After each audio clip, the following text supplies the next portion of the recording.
হবে এবং রিসোর্ট নির্মাণ হলে আমাদের ওই অঞ্চলের মানুষ যারা বেকার রয়েছে, যে বাংলাদেশের কোন অঞ্চল সব থেকে অঞ্চলের মানুষের ন্যায়সঙ্গত চাহিদাকে তুলে ধরা ও বাস্তবায়নের তাগিদ দেয়। আমাদের একটি উপস্থিত আছেন সম্মানিত সুধীবৃন্দ।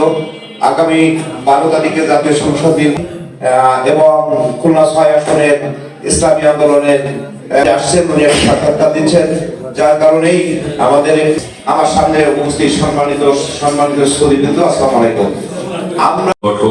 মরহুম আবু মোহাম্মদ ফেরদাউসের নেতৃত্বে গড়ে ওঠে একটি অরাজনৈতিক সামাজিক সংগঠন সহ সংগঠনটি দুর্যোগকালীন সময়ে মানুষের পাশে এসে দাঁড়ায়।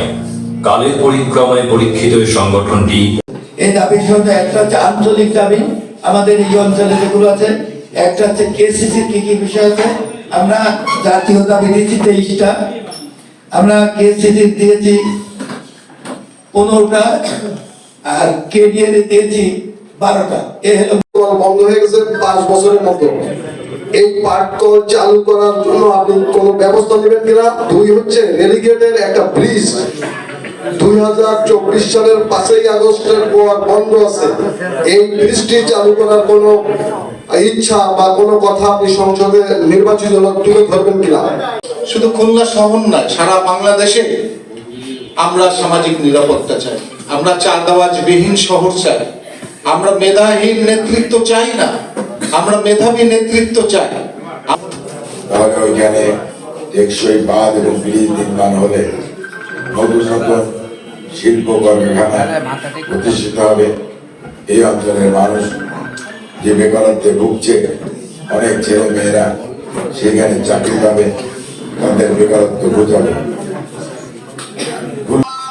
যে খুলনাকে শিল্পনগরী বলা হতো এই মিল কলকারখানা ইত্যাদির কারণে, আসলে এটা একটা মৃত পরিণত হয়েছে। হাজার হাজার কোটি টাকা এখানে ইনভেস্ট করা হয়েছিল এগুলোর জন্য, মিল কলকারখানাগুলোর জন্য। তারা ঋণও আছে। আমরা যেই হই না কেন, আমরা যদি বলে দিই যে আগামীকাল এটা চালু করে দেবো, এটা আদৌ সম্ভব না। এটার জন্য সময় লাগবে। আপনারা আমরা সকলে মিলে এটাকে আবার নতুন করেই করতে হবে সবকিছু। জুলাই অভ্যুত্থানের পরে মানুষের মন খুলেছে, চোখ খুলেছে, চিন্তা শক্তি বেড়েছে।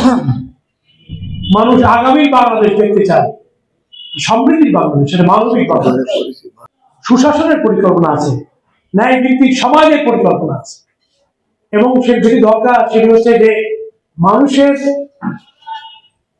মানুষকে সম্মান মর্যাদা নিয়ে বেঁচে থাকার সুরক্ষা, নাগরিক সুরক্ষা, এই কাজগুলি বিএনপি হাতে নিয়েছে, সেগুলি করবে।